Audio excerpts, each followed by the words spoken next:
Assalamualaikum warahmatullahi wabarakatuh. Kami dari kelompok turunan steroid. Nah, yang mana kami beranggotakan Ermawati dengan NIM 0002, saya sendiri Kelantan dengan NIM 023, kemudian ada Erma Johar dengan NIM 031, kemudian ada Wafika Alfia dengan NIM 047, dan kemudian ada Nur Kalisa dengan NIM 052. Baiklah, kita lanjut ke permasalahan pertama dari saudari Ermawati. Kepada Ermawati, dipersilakan.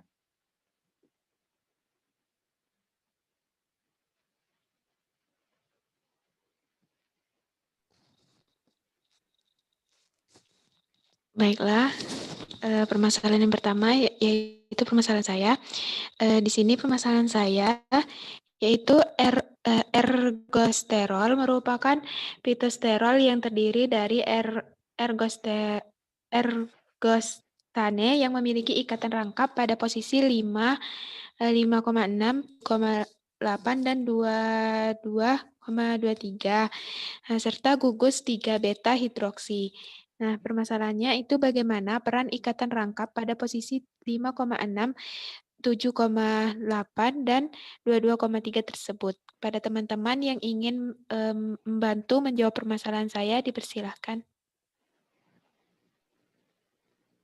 Baiklah, di sini saya akan menjawab permasalahan dari Ermawati.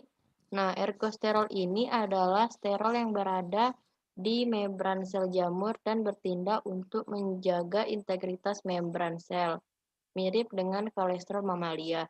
Nah, ikatan rangkap pada posisi tersebut memiliki peran sebagai metabolit jamur dan metabolit Saccharomyces cerevisiaceae. Nah, steroid yang menarik di sini karena biosintesisnya di fungi yang merupakan target dari agen antifungal, terutama azoles, dan karena jika terdapat pada kulit hewan, sinar ultraviolet memutuskan ikatan untuk menghasilkan ergokalkiferol. Terima kasih. Baiklah, terima kasih atas jawaban dari Saudari Wafik.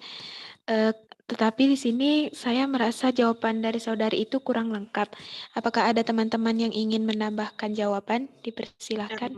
Erma ingin mencoba menambahkan juga, Ermawati.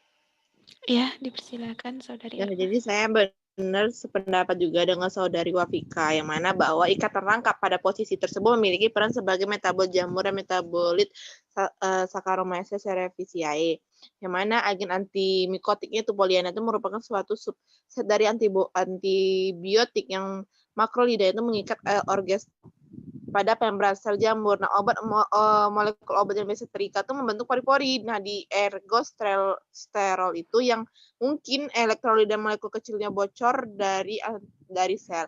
Nah, anti jamur ini juga bekerja untuk mencegah konversi lanosterol menjadi ergosterol. Terima kasih.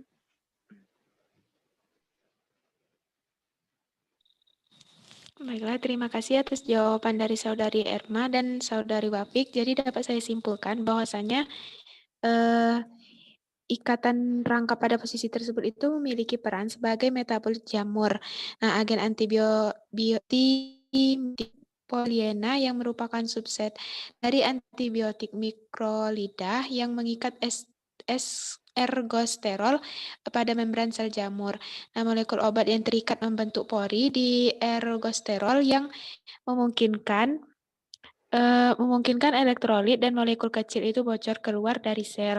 Nah, anti jamur itu bekerja untuk mencegah konversi lanosterol menjadi ergosterol dengan cara menghambat sitokrom jamur. Sekian permasalahan dari saya kembalikan kepada moderator. Terima kasih. Baiklah, terima kasih kepada Ermawati. Kita lanjut ke permasalahan kedua, yaitu dari permasalahan saya sendiri, yang mana itu permasalahannya adalah 4 androstena 3, 17 dion, itu merupakan salah satu dari steroid yang bersifat anabolik. Jadi yang saya permasalahkan yaitu bagaimana biosintesis dari 4 androstena 3, 17 dion ini sehingga dikatakan sebagai steroid yang bersifat anabolik. Dan kepada teman-teman yang ingin menjawab permasalahan saya, dipersilakan. Saya Nurkalisa Kelantan akan coba menjawab atas permasalahan yang Anda ajukan, di mana androstenodion atau 4 andostrena, 3, 17 dion adalah steroid androstane alami dan 17 ketosteroid, di mana androstenodion dapat dibiosintesis dengan salah satu dari 2 cara, yakni jalur utama melibatkan konversi 17 alfa hidroksi pregnenolon menjadi DHEA dengan cara 17,20 liase. Sedangkan jalur sekunder melibatkan konversi 17 alfa hidroksiprogesteron. Begitu, Kelantan. Baiklah, terima kasih atas jawabannya. Namun di sini jawaban dari saudari Lisa kurang lengkap, yang mana hanya menyebutkan saja caranya, tidak menjelaskannya. Jadi kepada teman-teman yang ingin menambahkan atau memperjelas lagi jawaban dari saudari Nurkalisa, dipersilakan. Baiklah, saya Wafika ingin menambahkan sedikit jawaban. Biosintesisnya yang pertama itu melibatkan konversi 17 alfa hidroksipregnenolon menjadi DHEA dengan cara 17,20 liase dengan konversi DHEA ini menjadi androstenedion melalui enzim 3 beta hidroksisteroid dehidrogenase. Yang kedua yaitu melibatkan konversi 17 alfa hidroksiprogesteron, ini paling sering prekursor menjadi kortisol, lalu menjadi androstenedion secara langsung melalui 17,20 liase. Nah, jadi 17,20 liase ini diperlukan untuk sintesis androstenedion, baik segera atau satu langkah itu dihilangkan. Nah, androstenedion ini diproduksi di kelenjar adrenal dan gonad. Produksi androstenedion adrenal ini diatur oleh hormon adrenokortikotropik atau ACTH. Sedangkan produksi androstenedion gonad ini dikendalikan oleh gonadotropin. Pada wanita premenopause, masing-masing kelenjar adrenal dan ovarium ini menghasilkan sekitar setengah dari total androstenedion, sekitar 3 mg per hari. Setelah menopause, produksi androstenedion ini berkurang setengahnya, terutama karena penurunan steroid yang disekresikan oleh ovarium.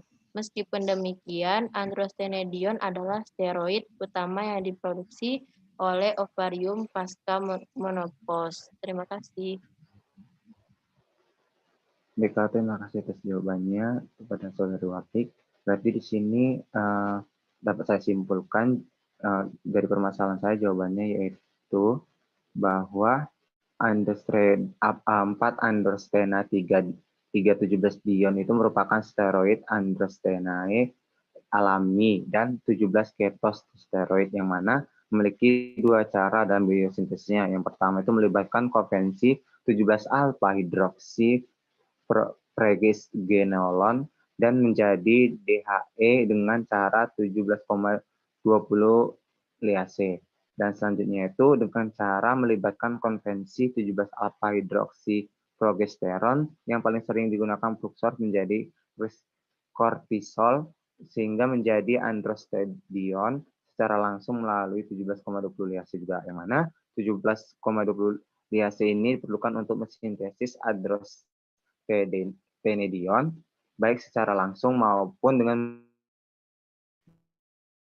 Lanjut permohonan ketiga dari saudari Erma Johar. Kepada Erma Johar, silakan.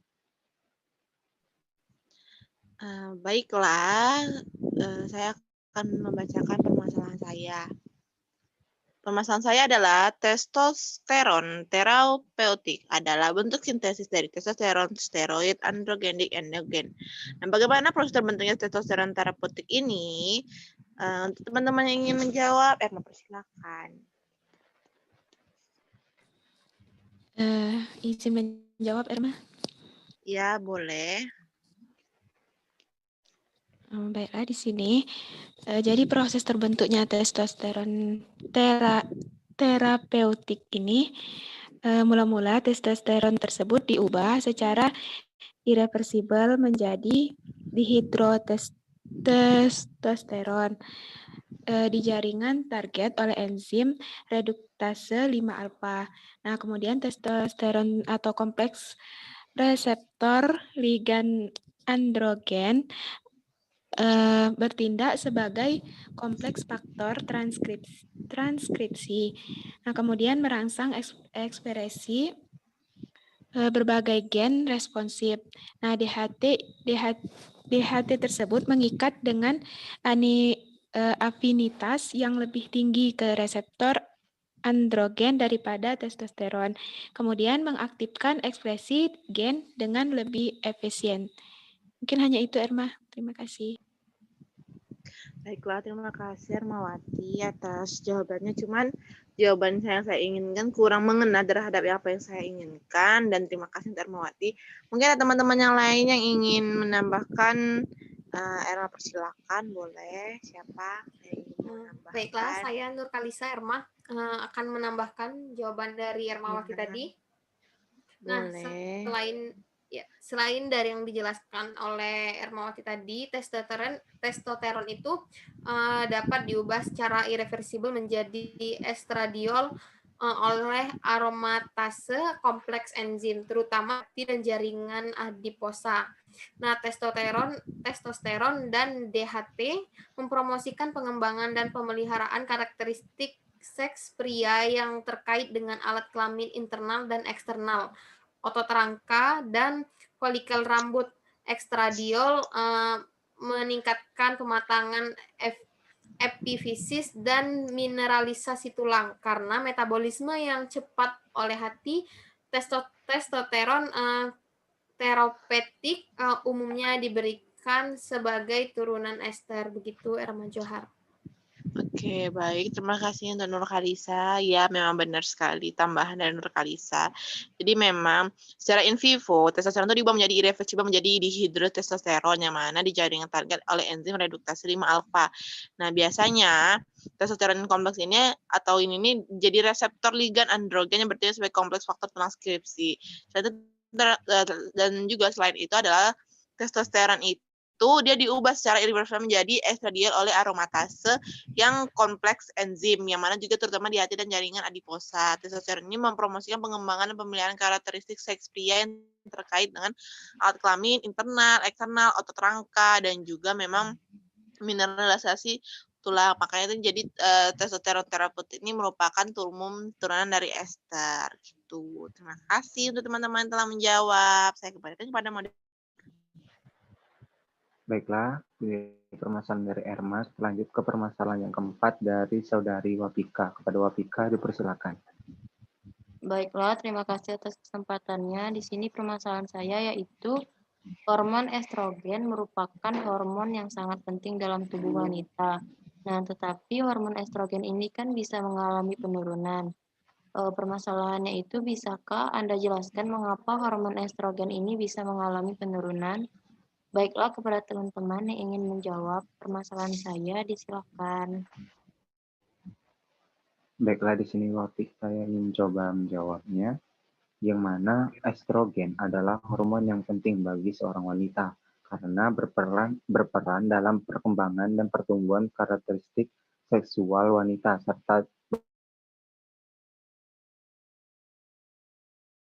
mengatur segala tahap yang dialami oleh wanita, mulai dari pubertas, menstruasi, kehamilan, sampai ke proses menopause, yang mana pada masa ke masa tertentu hormon estrogen ini bisa menurun. Nah, penurunan ini terjadi karena kadar hormon ini itu disebabkan oleh wanita yang berisiko mengalami sejumlah gangguan kesehatannya. Begitu jawaban saya. Kembali ke waktu. Baiklah, terima kasih.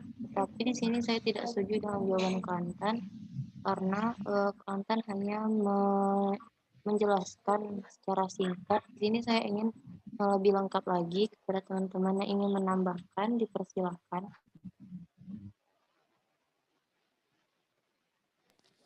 Saya, Wafik. Iya, Irma. Baiklah, saya ingin menambahkan jawaban dari saudara Kelantan tadi. Jadi, mengapa hormon estrogen ini bisa mengalami penurunan? Hormon estrogen itu akan berkurang seiring bertambahnya usia.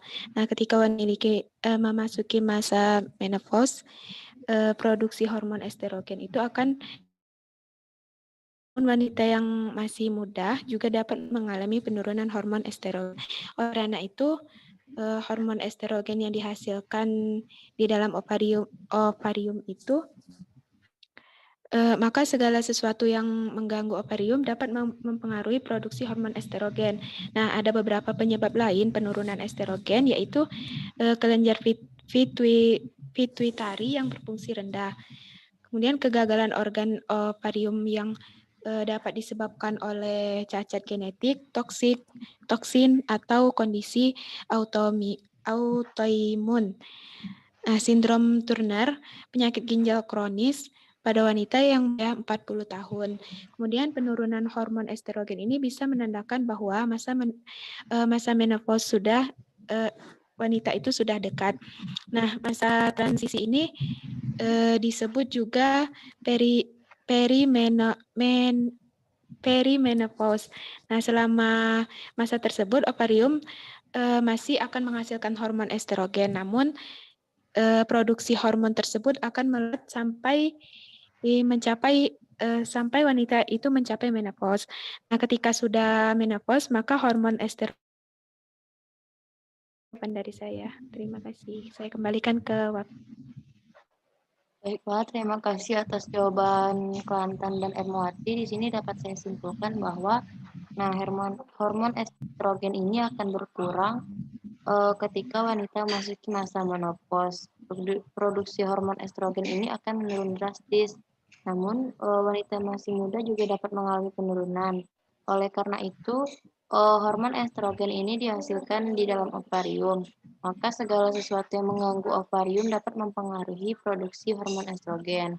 Nah, ada beberapa penyebab lain. Yang pertama yaitu kelenjar pituitari yang berfungsi rendahnya kegagalan organ ovarium yang dapat disebabkan oleh cacat genetik, toksin, atau kondisi autoimun. Yang kedua itu sindrom Turner. Nah, itu tuh penyakit ginjal kronis. Nah, pada wanita yang berusia 40 tahun, wanita hormon estrogen ini dapat mengalami penurunan menandakan bahwa menopause ini sudah dekat. Masa transisi ini disebut juga perimenopause. Selama perimenopause ini ovarium masih akan menghasilkan hormon estrogen, tetapi produksi hormon itu akan melambat sampai mencapai menopause. Nah, ketika sudah menopause ini, maka hormon estrogen tidak akan diproduksi lagi. Terima kasih. Baiklah, saya lanjutkan kepada moderator. Baiklah, itulah dia permasalahan dari Wafika. Kita lanjut ke permasalahan yang terakhir, yaitu dari kepada saudari Davalisa. Silakan. Baik, terima kasih. Di sini permasalahan saya di mana seperti yang telah dijelaskan pada blog saya, yaitu steroid anabolik dapat mengakibatkan sejumlah efek samping yang berbahaya. Nah, sedangkan steroid ini bersifat anabolik itu, steroid yang bersifat anabolik itu ada testosteron, metandienon, dan nandrolon dekanoat. Nah, seperti yang kita ketahui bahwa hormon testosteron ini merupakan hormon yang dibutuhkan oleh laki-laki.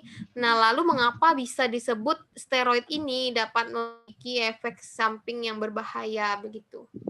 Adakah di antara teman-teman yang bisa menjawab permasalahan saya? Bisa. Silakan, Erma. Nah, jadi saya sangat bersemangat sekali ingin menjawab.